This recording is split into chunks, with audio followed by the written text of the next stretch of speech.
How long does it take to get a programming job? Hi, my name is Shane. I've been a software engineer since 1998. I see a lot of videos on this subject, and I decided it was time to speak up and tell the truth. Before we begin, if you like this video, be sure to click the thumbs up for the YouTube algorithm so we can get the word out to others. At the end of this video, if it was helpful and you haven't subscribed yet, click the subscribe button, the bell icon, and I guarantee you we'll have more videos out that should be helpful for you. Let's talk about it. I bet you've heard all kinds of information on how long it will take. If you do these steps, you can get a job in just 6 months or just 3 months. You can get that job. Just follow these steps or just go through this course. Well, how long does it really take to get a programming job? In my opinion, very rarely is it 3 months or 6 months. It can take a year or two. It really depends on the person. There are a lot of organizations and groups promising you if you do this and do that, you will get a job in 90 days to 6 months. There are people who will testify that this happened to them, but it's rare. Don't fall for it. You deserve the truth. You need to know. Unfortunate people were told this. They work hard and give up because of this. If only they would have continued that hard work and knew ahead of time how long it would take. Can you get a programming job the self-taught route? Cheaper than going to college? Yes, you can. It's hard work. Number one requirement, number one, is determination and dedication, not giving up. Willing to study and learn versus using your spare time to party and play. Can you do it in 3 to 6 months?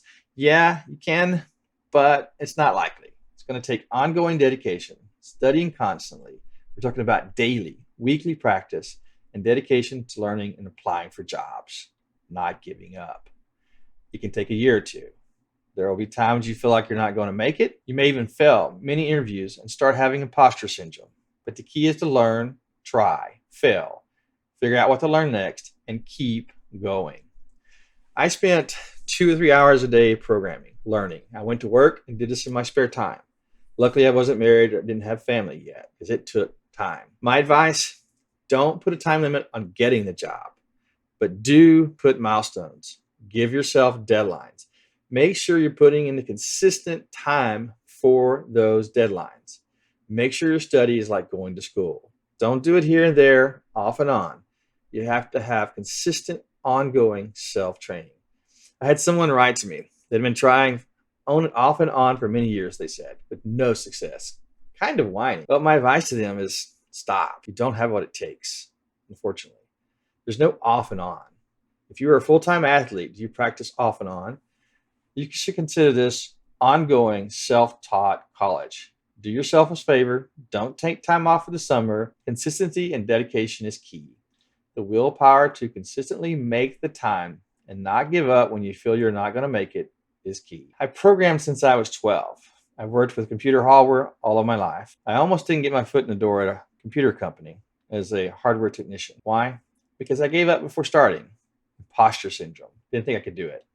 Luckily, someone encouraged me to try, that it couldn't hurt. I almost didn't get my first programming job because I was not successful those first few interviews and felt like it was impossible. That was with 9 months of constant nightly studying. I made it because I didn't give up. If you're the kind of person who does not like to consistently learn and think you can just get this job in 6 months, well, maybe you can, but you won't survive in this industry. A software engineer is constantly learning, usually the self-taught route. Technology changes quickly. So I said, don't put a time limit on finding that job, but do put milestones with time limits. And do try to stick to those milestones. What are some good milestones? Well, that's hard to say. Depends on where you're at. Start with smaller, achievable milestones, then start adding harder ones. If you're not meeting your milestones, ask yourself, are you truly giving the time or doing it haphazardly? If you are, break the milestones up into smaller ones. If not, and the dedication is not there, work harder. I personally feel like the average person who enjoys programming can do it within 1 to 2 years. I don't feel like the average person can do it within a year.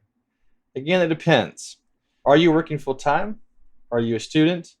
If you're working full-time already, you're most likely looking 1 to 2 years, consistent dedication before getting that job. If you're doing nothing else, hey, maybe 6 months is doable. Well, anyway, that's just my opinion. I wish all of you the best. And if you have questions, please do leave them below. I'd love to help you on your journey any way I can. I sincerely mean that. At the end of this video, you'll see another video. That video will give you instructions on what I think is the best way to try to do this. Be sure to check it out. Hey, thank you for watching, and I hope to see you again in the future. Bye.